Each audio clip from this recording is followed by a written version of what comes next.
Welcome to Indian Tech Icon Spotlight, Silicon Valley chapter, where ambition, innovation, and leadership converge. I'm Sheetal, and let's welcome our guest, Geeta Pyne, who is a trusted advisor to global CIOs and CTOs and a true motivator, innovator, and a leader. Hi, Geeta. Welcome to the show, and it's truly a pleasure to have you with us today. Thank you so much. I'm looking forward to the conversation. Wonderful. Thank you for having me. Same here, Geeta.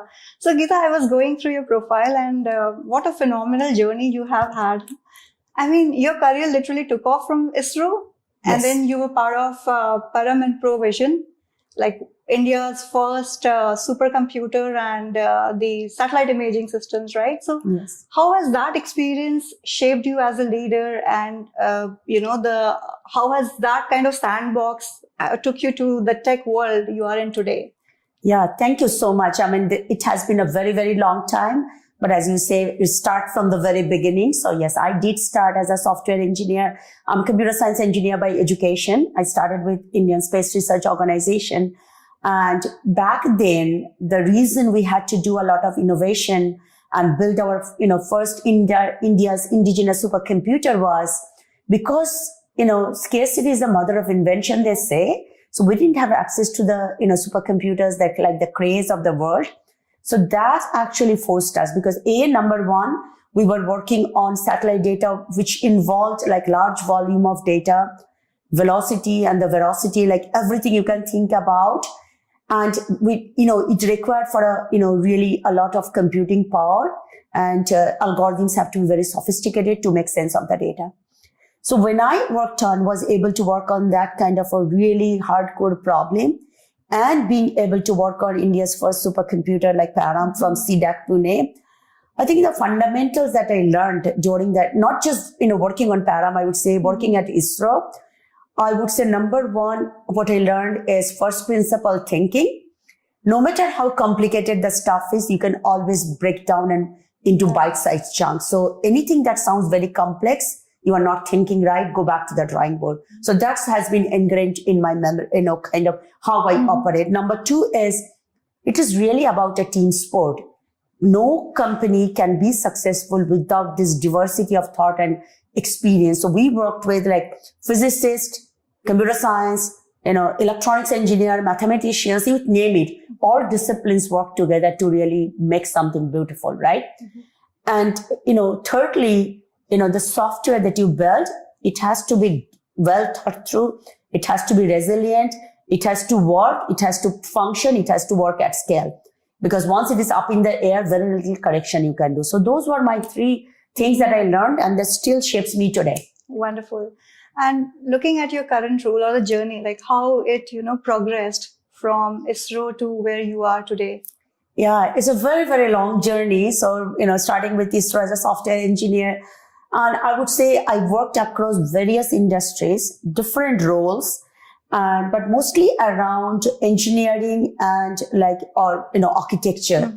What I have honed in is my craft and the craft of architecture, and which led me to leading architecture at various companies. And now I'm the chief architect and senior managing director for TIAA, which is a very large, company, financial services company, teachers insurance and annuity associations. We manage about $1.4 trillion asset under management. It's a very large conglomerate, and I have been there for 2 years.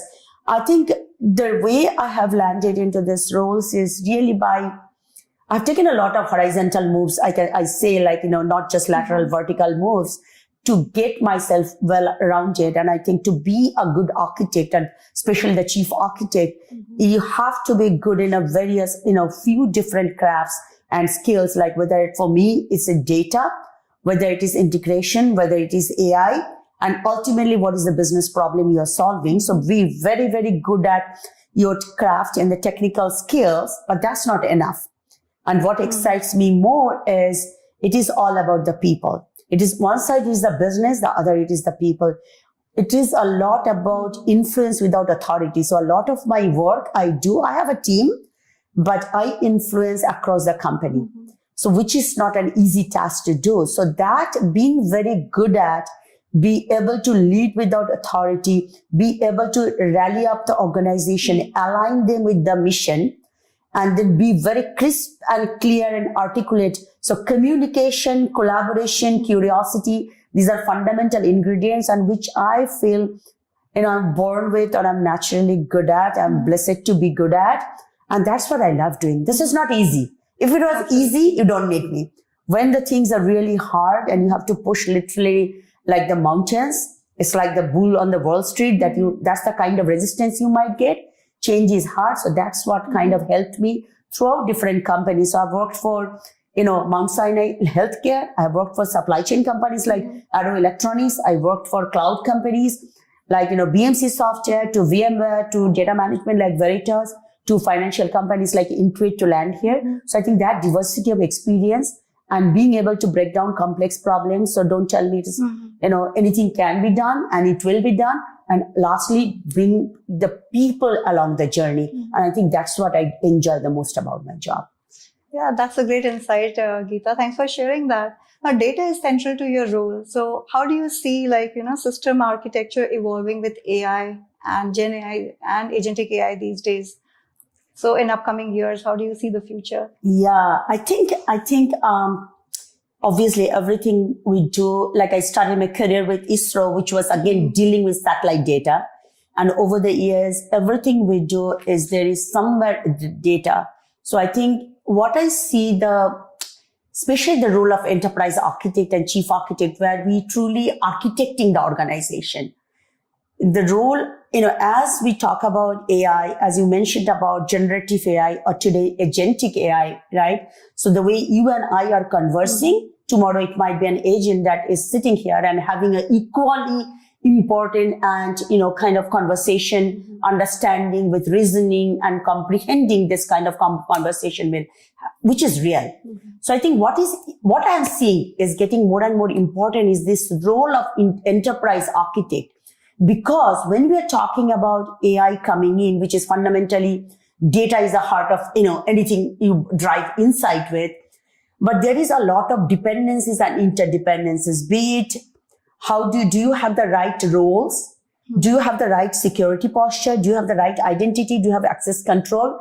And every company pretty much already probably exists. So you are building or transforming on top of an existing system, existing architecture, and understanding the intricacies, understanding the dependencies, understanding where you might be able to use AI, where it may not be still ready, is a job of the architect to really understand that. So I personally see AI is not only changing the craft of even every role, including enterprise architecture. So we are using, like in my day-to-day also, I'm using AI for whether decision making, whether generating design document, whether even architecture governance. Can I actually make a lot of pre-work, almost like 70% of my work, can I use the machines and the intelligence and the agents to do?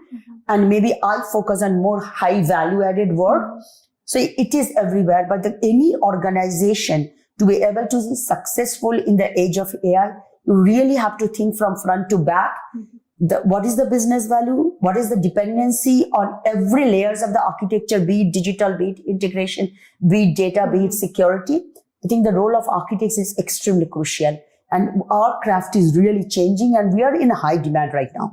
Absolutely. And what does quality plays a role when we talk about data, when we talk about AI, integrating all these things? How do you, kind of balance out the quality aspect? Absolutely. I mean, that's a great question.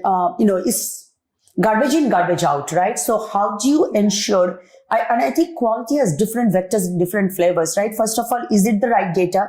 Does it have the right currency? Does it have the right frequency? I mean, the, freshness of the data. Does it have the right context? So the number, is it because with AI, going from a prompt, asking the right question to becoming context engineering, context is king, or the queen rather, if data is king, context is queen, and you have to put data in the context, right? So I think quality takes a different meaning. At the same time, I think data quality was never a sexy thing, but now you have to put data in the context, and the quality matters, and it is becoming the first class citizen in the age of AI, because the time to insight is, it breaks or makes everything. So if your data is not clean, so I think the balance of, but the good news is, I think with AI, you can use AI to cleanse your data.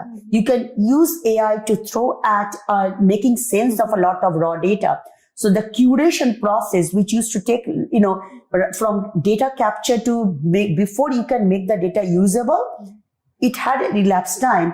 Now actually you can throw AI or agents even to raw data and train them enough to make sense of the data. Right. So I think it is a chicken and egg. Like you need clean data for AI. You can also use AI to cleanse your data. And we are doing a lot. I have a very small team, but how am I using AI to actually almost make the sense of the data in the right data and do 90% of my job? I'm able to use that. So very well explained. Thanks for sharing that insight with us, Geeta. Now, like talking about the Bay Area, you have been living here since, I don't know, decades. Wonderful. And, it's altogether a different vibe over here. Like a lot of startups, the energy, the VCs. So, yes. I mean, what makes it so kind of, special, or what vibes do you see personally over here? Yeah. I think that energy, right? The Silicon Valley, I think the willingness to, the art of the impossible, like, is there a problem? Can we solve it? I think that energy and the passion that there has to be a way, and the competition that we have here, right? We all human beings are, I think by nature, we are very competitive, right? I mean, there is very few people that, we always like to be on the top and do our, bring our A game. And I think Silicon Valley, this culture of like the startups and innovations that we see, I think it just brings that energy, and it is very infectious, right? I mean, I think you just walk in and you can go to, and this is the only place probably you can go to a coffee shop and have a conversation and talk about things that you haven't seen before, right? I think it's just whether you don't have to be the Google, the Facebooks, and all, the big companies. It starts everywhere, and I think that DNA, I think it's just in the. I think it's everywhere, right? And it starts from the school days. I mean, I think the kids that go to schools, they are being competitive. They are being thrown into that. I think that creating that culture right from the get-go, from the institutions, the academics to the universities, and to the startups. And I think that it is the mindset, and that mindset comes from every day you can have a conversation with third person in the probably you're sitting who might be an entrepreneur that you don't know, right? That I think is really something, and that's why I think I'm here. I love that energy, and I believe in the power of art of the impossible. That is, let's make it possible. Impossible is I am possible, right? If you break impossible down, and that I see everywhere here. Absolutely. And the VCs and the culture, like, you just see you can't go into a conversation without thinking about a new way of solving a problem. So, Geeta, in your career, have you ever experienced setbacks, and what those setbacks have taught you? Yes. I mean, I would say many places, right? And I would say even like as a young engineer, when I worked at ISRO, right? Many a time we were pushing the envelope in research, and it could be the research that started in the lab. We could not take it all the way to production or scale. It's just not because of the lack of the problem. We didn't solve the right problem in the right way, but did we have the equipment to produce at scale, right? So I worked on like we mentioned about Param in the beginning, in the transmitter-based computer, and sometimes we would run into the challenges of like the scale at which we need to process the data. Maybe we are able to do that at a lab environment, but there was nobody to take that and produce at scale.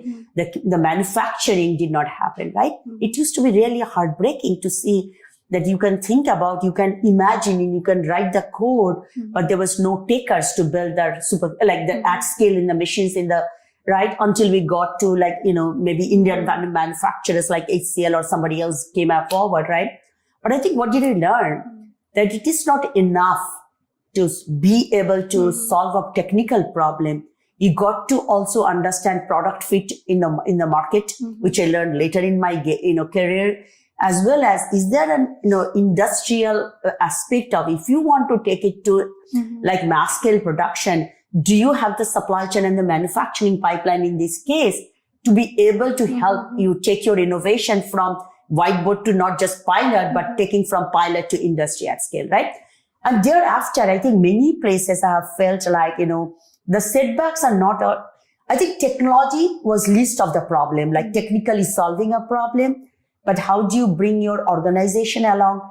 How do you bring your partner and ecosystem? So thinking through, and which goes back to, again, it is a multidisciplinary sport, and having the right people in the right places to be able to support your innovation and incubation is so important.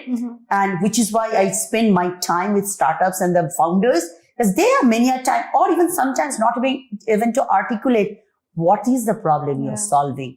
I get a lot of jargons. I was like, okay, like, so what, right? So I think that I have learned I'm still learning the art of storytelling. It is very, very hard because I'm a technology at heart and engineer at heart. So I can explain the techie stuff very easily. But how do you explain to the right audience the right problem? I think many a time, that's what is a learning process for me still. Oh, great examples and beautifully explained, Geeta. Now let's talk a bit about, I think you're involved in a lot of giving back to the community. So could you share a bit about that as well? Yeah, sure. I feel like, it is, we all got here where we are because somebody gave us a chance, right? So that's one thing I try to create through my every interaction. I'm a sponge, I'm learning at the same time. What is it that I am, able to provide, right? And I focus very intentionally on stuff which is my craft. My craft is, say, data technology architecture. So I try to contribute within that, and grooming and mentoring people, because that brings me joy, helping, seeing somebody like, growing as like, nothing gives me as much joy as seeing like that like, shine, that light, coming up from somebody, whoever, girls, men, women, doesn't matter, right? So I do things like outside my work, balancing, part of SIM Bay Area community, which is Society of Information Management. I'm in the board as well as in the programs community, where we bring like-minded people, and every month we talk about some relevant topics. I'm part of Gartner's C-level community. And again, I have been one of the initial proponent, like you don't see many chief architects in those. You see a lot of communities for CIOs and CTOs, but not for architects. I'm part of Global Chief Architect Network. So really promoting the craft of architecture. Even in India, in NASCOM, I'm working with some of my team members and peers to build chapters for architecture in NASCOM. Like NASCOM does so much incubation in India, but there is no chapter. So I'm promoting some of this craft over there. So that's kind of like, one is my craft. How do I curate that craft? How do I create more, champions of architecture? The other side is bringing, I would say, women in architecture, because you don't see it. It is very lonely in women in architecture. I'm the chief architect. I have no women in my team. So my mission is to bring the more women into the craft too. So I do women in architecture, girls in tech, and so on and so forth. So those are kind of communities. But I try to balance, like, am I really helping, right? I do, startups and VCs, I work very closely with them. But again, narrowing down the scope of the startups with the craft that I can add any value, right? Is it a data? Is it an AI? Is it an integration? The things that I feel that at the end of the day, did I make a difference to that person I spend the time? I'm privileged to spend the time, but did I actually contribute and add value in that? No, wonderful. And you have a busy schedule, like completely packed, like serving the community, working, and then you manage a team, a global team. So do you ever get a me time for yourself, like over the weekends, and what you prefer to do during that time? Yes, me time is very, very important, right? If I can't, energize and refuel my energy, I won't be able to give back, right? I would say my me time is also, besides my physically staying like active, is also through this kind of like the conversation that I'm having with you, conversation that I have with people that are genuinely interested.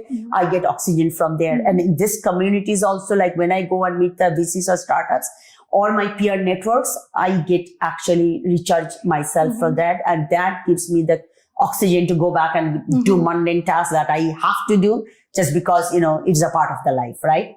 So assuming you got enough oxygen for the week to run after this conversation. Yeah, I hope so. I know I have something like a CISO community tomorrow evening. So there is always something I try to balance, but is it always working? No, we all get burnt out, right? Absolutely. Because, but I think you have to be really careful about how am I learning? How am I, my mindset is always about like, what is it that I'm learning every day? When I go to bed, did I actually learn something new? And did I help somebody in my process of working, whether at work or whether at outside? Did I make a difference? I mean, that gives me enough to go to bed and wake up in the morning. Oh, that's beautiful to know. Now, just going back a little bit, the flashback times. So how was your childhood like? Like, where did you grow up? Your fond memories from childhood? With your parents? What teachings or learnings you still, inculcate in your daily life? Yeah, I mean, and it might sound like cliche, but I don't think it is. It is truly, I think, my mom she's no more, but I think the strength that she had and belief in anything is possible. I'll get emotional, but it is part of life, right? I grew up I'm from Calcutta. I was born and brought up in Calcutta, and I went to school. I have sisters and brothers in my family, and my mom says that I went to school when I was 2 years old, and I used to write on the walls that I know my numbers and alphabets. Why am I not going to school? Because my sisters used to go. So I went to school at a very early age, and I was very fortunate to grow up in a school where it was a little bit of unconventional way of learning. So it used to be, you might be given clay, build anything or write anything you write or draw or paint and things like that. So I kind of grew up with a lot of exposure to different ways of learning. But I would say my mom, my family, right, given us like, yes, you can. We didn't have a lot of financially. We were not affluent because my dad had business, and it was all kind of gone with a political environment in Calcutta that time. What we had was the strength and belief and that shaping me up. Like, it is about the family. It is about helping people. That's why, like, I grew up in boarding school, like helping people with what you can. And it is all about like your people around you. It's never about you. Sharing and caring for others has ingrained in my team, in me. And I think that's what makes me very easily. I can connect with people. I can connect with any room. I can say that I walk in, I can win the room, right? Like kind of, I have that ability to be able to, and that came from really like it started from the very beginning, from the family that I grew up with. I had a scholarship from Government of India when I was 9 years old. I had a All India Merit Scholarship, which gave me a ticket to a very good school. I went to Gokhale Memorial Girls School, which was I had a scholarship that helped me with, lodging, schooling, boarding, everything, 6 to 12. Then I did my computer science engineering, which was again, like, with scholarship from it. So I wouldn't be here without like that childhood that I got, that, and learning, like being curious, being able to ask the right, question. We were always encouraged to ask questions, curiosity, collaboration, critical thinking. That shaped me, and that gave me the ticket to like engineering, and then to, I started my journey with ISRO. So yes, I mean, I wouldn't be here. I would not honestly be anywhere without the family, without the love, and without like, and that kind of a strength getting it. Yes, you can, and you will, as long as you know what is right or wrong. No, that's a beautiful journey. And as you said, like you have always been curious since your childhood, and that's where we say, right? Curiosity is the mother of all the inventions. Jensen at NVIDIA says, right, suffering is good. And I honestly believe in, if you suffer, and suffer could be any suffering, right? Yeah. Constraints are a beautiful thing, which I'm very frugal. Because I grew up in a family that we didn't have enough. So like we can figure out anything. Don't tell me when times get tough. I tell people, don't tell me. I came from 0 to 1 to 0 to 100, right? So don't tell me something is not possible. It will be. It may be a matter of time. I'll figure it out. If I fall down today, I'll, lift myself up tomorrow. I have enough confidence in me. And that's what I try to instill with my team or anybody that I interact. Oh, that's really great to know. And thank you for sharing those memories with us, Geeta. Now, if you have to give a piece of advice to the young generation who are, looking to start their own venture, or maybe they're looking to get into a leadership role into IT, so what advice you would give to them? Yeah. I think the first thing, obviously, stay hungry and stay foolish, as Steve Jobs used to say. I think continue to non-stop learning, continuous learning, and always stay curious, because especially in today's day and age, everything is changing so fast. But at the same time, Gen AI is making education accessible to all. So definitely do that, right? And always figure it out what you want to be known for. What makes you you? What is that thing? We all are unique, but what is your craft? And focus on that. Don't worry about like everybody or somebody is going this path. If you are good in something and there is no replacement for hard work, you have to work hard. If you got something easy, you just got lucky. Make sure that you put your effort in it. No matter how smart you are, hard work never, it cannot be replaced by anything else. And try it out. Never give up. Try it out. If you don't succeed once, try something else, adjacency. But never ever give up that, I'm done with it. There is always fruit for labor, and hard work will always take you to there is always light at the end of the tunnel. So Geeta, it's been really, lovely chatting with you, and, the insights that you share, those are really wonderful and encouraging. Thank you. And we're almost at the end of this lovely conversation, and we have a segment called as the rapid fire round. Sure. So are you ready for that? Bring it on. Perfect. So let's start. Your first question. One piece of architecture advice you wish everyone followed. Storytelling. If you could have lunch with any tech legend, who would it be? Dr. Fei-Fei Li. You met him? Met her? No, I listened to her, yeah. but I have listened to her very conversation. No, I have not met her in person. Okay, wonderful. If you were not in tech, what would you be doing? Astronaut. Perfect. One fun fact about yourself that surprises people. I'm a vegetarian. I'm a Bengali, but I'm a vegetarian. I don't eat fish. I don't eat rice. I don't eat rasgulla. I don't eat mishti dahi. So that definitely surprised me right now, right here. Let's move on to the next question. One skill you think everyone in tech should learn today? I think communication. Lovely. Next question. Your personal mantra in one sentence or in few words. Live, love, and, make the world a better place. Beautiful. And the last question. Secret talent outside tech that no one knows about you. I am very good with people.